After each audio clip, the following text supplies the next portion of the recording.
আত্মসহায়ক গোটৰ 10,000 টকা সোমাই গ'ল। গোটৰ মহিলাৰ 10,000 টকা সোমাল বেংক একাউণ্টত। গোটৰ মহিলাৰ বেংক একাউণ্টত আকৌ সোমাব 50,000 টকা।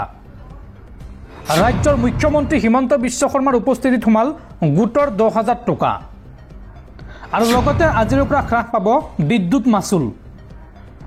ৰাজ্যৰ মধ্যবিত্ত শ্ৰেণীৰ পৰিয়ালৰ বাবে ভয়ংকৰ খবৰ। আজিৰ পৰা বৃদ্ধি হ'ল ঔষধৰ দাম। আৰু লগতে জানিব পাৰিব ৰাজ্যৰ অন্যান্য গুৰুত্বপূৰ্ণ খবৰ।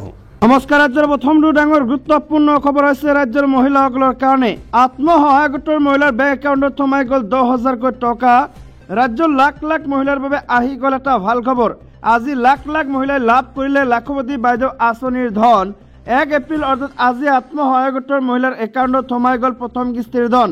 প্ৰথম কিস্তিৰ 10,000 টকা আপোনালোকৰ বেংক একাউণ্টত ইতিমধ্যে সোমাই গৈছে। প্ৰায় 26 লাখ মহিলাই লাভ কৰিব এই উদ্যমিতা আঁচনিৰ ধন। যদি আপোনালোকৰ বেংক একাউণ্টত টকা সোমাইছে তেন্তে এতিয়াই চেক কৰক, কিয়নো অসমৰ মুখ্যমন্ত্ৰী হিমন্ত বিশ্ব শৰ্মাই আজি বিহালীৰ পৰা এই টকা দিয়া আৰম্ভ কৰিছে।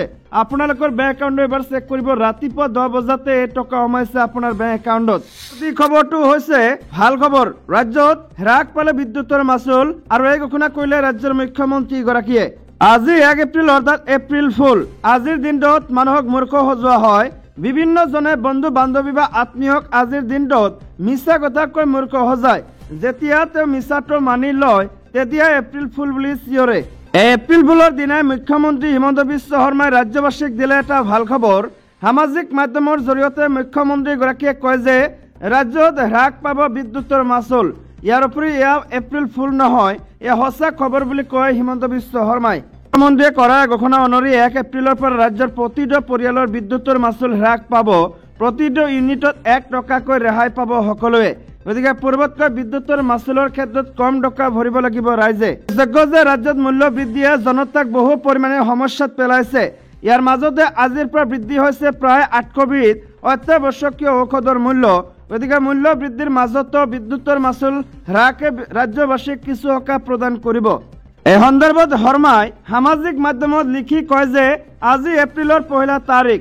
এপ্ৰিল ফুল নহয় যদিও এষাৰ কথা কয়, উষ্ণতা বাঢ়িলেও আপোনাৰ বিদ্যুৎ বিল নিশ্চিততকৈ হ্ৰাস হ'ব। আজিৰ পৰা অসমৰ প্ৰতিটো পৰিয়ালে প্ৰতিটো ইউনিটত 1 টকাকৈ ৰেহাই পাবলৈ সক্ষম হ'ব।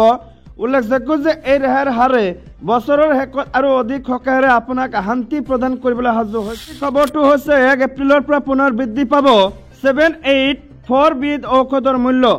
1 এপ্ৰিলৰ পৰা দেশজুৰি কাৰ্যকৰী হোৱাকৈ ঔষধৰ মূল্য পুনৰ বৃদ্ধি পাব। 1 এপ্ৰিলৰ পৰা মুঠ 784 বিধ ঔষধৰ মূল্য একেবাৰতে 1.78% বৃদ্ধি পাব।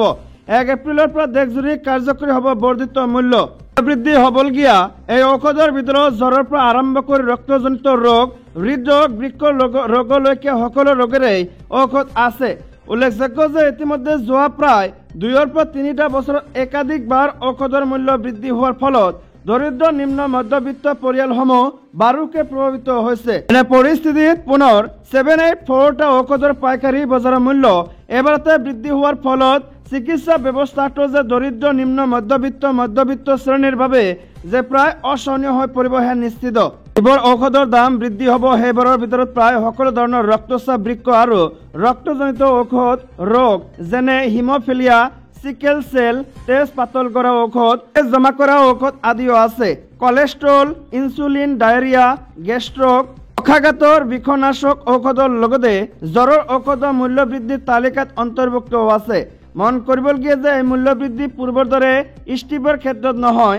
এই মূল্য বৃদ্ধি হ'ব প্ৰতিটো টেবলেট বা কেপচুলৰ। তাৰোপৰি 1 এপ্ৰিলৰ পৰাই ষ্টেণ্ডকে ধৰি বিভিন্ন হৃদযন্ত্ৰৰ অস্ত্ৰোপচাৰ সামগ্ৰীৰো দাম বৃদ্ধি পাব। কৰ্ণাৰী ষ্টেণ্ডৰ দাম খালী ধাতুৰ ষ্টেণ্ডৰ সৰ্বোচ্চ মূল্য 10,693 টকা আৰু ড্ৰাগ এলুটিংৰ সৰ্বোচ্চ মূল্য 38,933 টকা হোৱাৰ সম্ভাৱনা আছে। এইটো হৈছে গৌৰৱ গগৈৰ পাছপোৰ্টত পাকিস্তানৰ ষ্টাম্প। মুখ্যমন্ত্ৰী ক'লে এয়া ৰাষ্ট্ৰবিৰোধী। গৌৰৱ গগৈ আৰু তেওঁৰ পত্নীৰ পাকিস্তানৰ সৈতে সংযোগৰ বিষয়টোৰ ওপৰত চৰ্চা এতিয়ালৈকে মাৰ্চ হোৱা নাই। এই সন্দৰ্ভত সোমবাৰে পুনৰ মুখ্যমন্ত্ৰী হিমন্ত বিশ্ব শৰ্মা প্ৰতিক্ৰিয়া ব্যক্ত কৰি কয় যে পাছপোৰ্টত কোনোৱে ৰাজনীতি কৰি ষ্টাম্প লগাব নোৱাৰে। যেতিয়া কোনোৱে পাকিস্তানত যায় তেতিয়াই ষ্টাম্প মাৰে। ইয়াৰ উপৰি হিমন্ত বিশ্ব শৰ্মাই প্ৰশ্ন কৰি কয় যে পাকিস্তানলৈ যোৱা নাই বুলি ক'বৰ বাবে গৌৰৱ গগৈক কিয় সাহস পোৱা নাই? সাংবাদিকৰ সৈতে হোৱা কথোপকথনত শৰ্মাই কয় যে কাৰোবাৰ পাছপৰ্টৰ ষ্টাম্পটো মই ৰাজনীতি কৰি মাৰি দিব পাৰিম নেকি? মই ইমান পাৱাৰফুল মানুহ নহয় যে এনেকৈ পাছপৰ্টত ষ্টাম্প মাৰিব পাৰিম। আপুনি গ'লেহে আপোনাৰ পাছপৰ্টত ষ্টাম্প থাকিব। আজিলৈকে তেওঁলোকে যোৱা নাই বুলি ক'বলৈ সাহস কৰা নাই। তাৰোপৰি এয়া দেশ বিৰোধী কাণ্ড বুলি উল্লেখ কৰি শৰ্মাই কয় যে পাকিস্তানত যোৱা মানে দেশ বিৰোধী। আমাৰ ভাৰতীয় ক্ৰিকেট দল পাকিস্তানত নাযায়। কেতিয়াবা কোনোবা কামত যাব, ফটো উঠি যাব। মনে মনে কিয় যাব? যদি মই মনে মনে পাকিস্তানত যাওঁ মোক এৰি দিব নেকি? যদি মই 7 দিন পাকিস্তানত থাকি আহোঁ আৰু আপোনালোকে গম পায় মই গৈছোঁ, তেন্তে মোক কোনে এৰি দিব? ইয়াৰ উপৰি এই সন্দৰ্ভত এলিজাবেথৰ সংযোগৰ ক্ষেত্ৰত কোনো প্ৰতিক্ৰিয়া প্ৰকাশ নকৰি শৰ্মাই কয় যে এই সন্দৰ্ভত তদন্ত চলি আছে।